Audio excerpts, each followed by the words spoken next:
Olá pessoal, iniciamos mais um podcast com o tema miastenia gravis.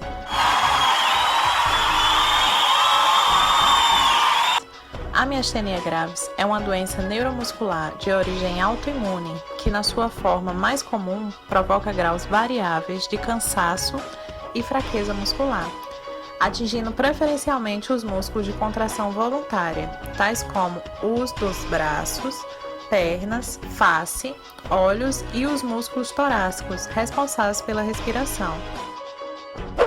A fraqueza muscular associada à miastenia gravis habitualmente agrava-se após atividade física ou quando o paciente está mais cansado, como por exemplo, ao final do dia. Contanto, os sintomas tendem a melhorar com o repouso. A miastenia gravis é uma doença pouco comum, que acomete cerca de 100 a 400 pessoas para cada grupo de 1 milhão de habitantes. Ela pode ocorrer em ambos os sexos, mas é mais comum no sexo feminino. A cada 5 pessoas doentes, 3 são mulheres.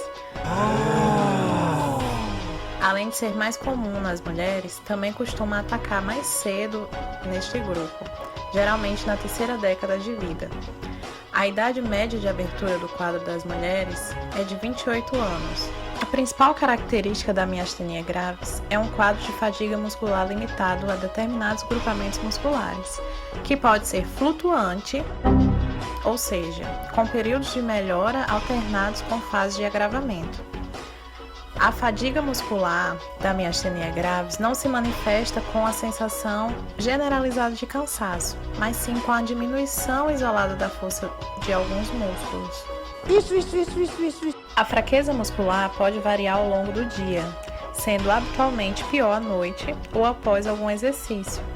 No início da doença, os sintomas podem estar ausentes ao acordar, surgindo com o avançar do dia. Conforme a doença progride, os períodos livres de sintomas desaparecem. O paciente passa a ter fraqueza a todo momento. Eles apenas variam a gravidade ao longo do dia.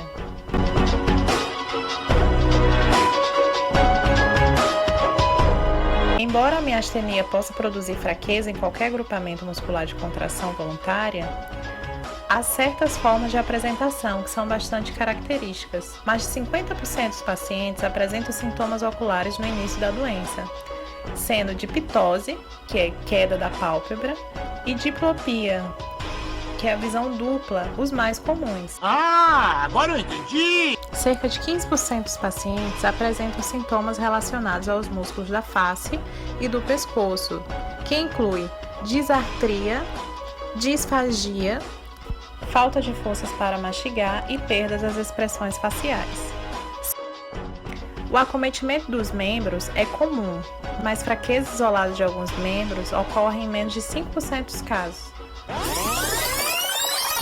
A fraqueza muscular respiratória pode levar à insuficiência respiratória ou até parada respiratória, uma situação grave que é chamada de crise miastênica.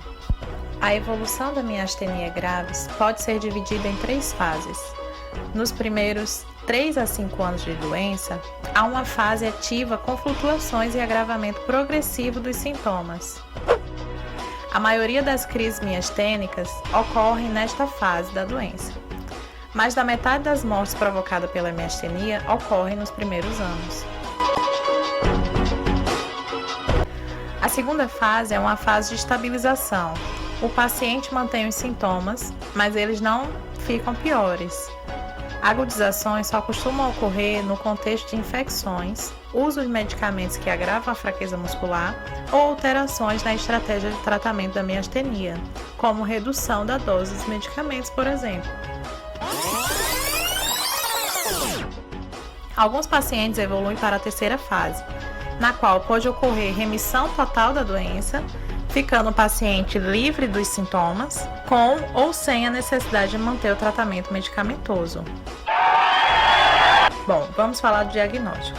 O diagnóstico da miastenia gravis é feito através do exame neurológico, que pode incluir os testes de gelo ou o teste de hidrofônio, junto com os exames complementares, como a eletroneuromiografia.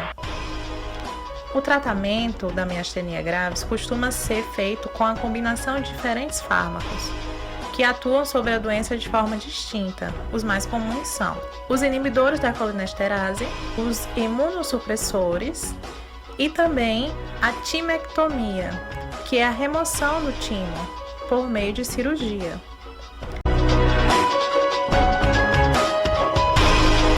Com o tratamento adequado, a maioria dos indivíduos com miastenia graves costuma melhorar significativamente e consegue levar uma vida normal ou quase normal.